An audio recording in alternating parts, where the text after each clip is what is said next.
मैं हूँ शिवम।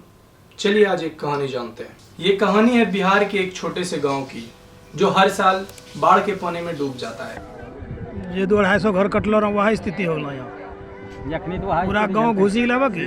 लालू एक छोटा किसान है। सुबह सुबह अपने खेत के पास खड़ा है। पानी घुटनों तक आ चुका है और आसमान में काले बादल छाए हुए हैं। उसके चेहरे पे उदासी है, गुस्सा है और जो सबसे ज्यादा है वो मजबूरी है। ये सिर्फ लालू की कहानी नहीं है। ऐसे 25 लाख लोग हैं जिनके यहाँ बाढ़ हर साल एक त्योहार बनकर आती है, और ये त्योहार खुशी नहीं मातम लेके आती है।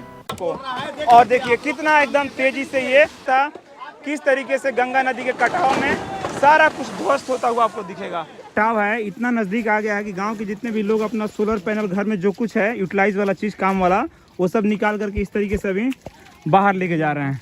बिहार का लगभग 73% एरिया बाढ़ग्रस्त रहता है। लाखों लोग अपनी फसलें, अपना घर और अपने अपनों को खोते हैं। लालू के गांव में सिर्फ खेत ही नहीं डूबते हैं, स्कूल भी डूब जाता है। बच्चे पढ़ाई नहीं कर पाते हैं। पहले ही स्कूल बंद कर दिया है। अब उठा लिया वहाँ पर से स्कूल लेना, बिंटुअली आ गया।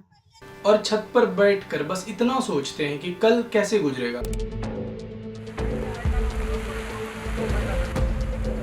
हर साल सरकारी मदद तो आती है, पर कितना, कब और कहां, इसका जवाब किसी के पास नहीं है। या बाढ़ प्रभावित क्षेत्र की स्थिति को देखते हुए केंद्र और बिहार सरकार से बाढ़ के स्थायी समाधान के लिए नेशनल टास्क फोर्स के गठन करने की मांग की।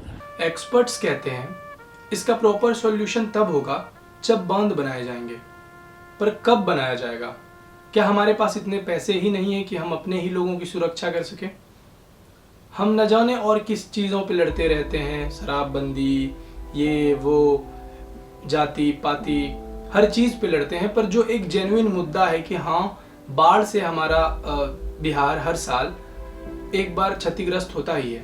पहले ये 20-22 साल में एक बार हुआ करता था, अब हर साल हो रहा है। फिर भी इस पर सरकार की कोई भी ध्यान नहीं है, ना तो हमारे राज्य सरकार की, और सेंट्रल की तो आप छोड़ ही दो। लालू की तरह हजारों किसानों का बस यही सवाल है, आखिर कब तक हम चुप रह के इसको सहते रहेंगे?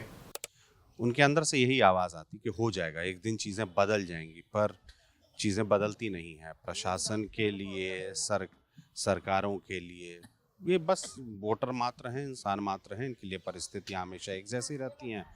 इनका घर बार कहीं और है, अस्थायी घर में रहने को मजबूर हैं। और ऐसा नहीं कि मजबूरी इस साल की है, पिछले साल भी हुई थी और अगले साल भी होगी। सबको पता है कि उसके अगले साल भी होगी, पर उस दिशा में काम कितना हो रहा है पता नहीं चल पाता। वादे होते हैं, चुनावी साल है तो इस साल भी बहुत सारे वोट मांगे जाएंगे, ढेर सारे वोट चाहिए, क्योंकि नेताओं को भी उम्मीद है कि ये वोटर उन्हें वोट देंगे। और शायद हम सबका भी खुद से ये सवाल होना चाहिए कि कब तक हम इनको बस कहानियों की तरह सुनाते और सुनते रहेंगे बिना कुछ बदले।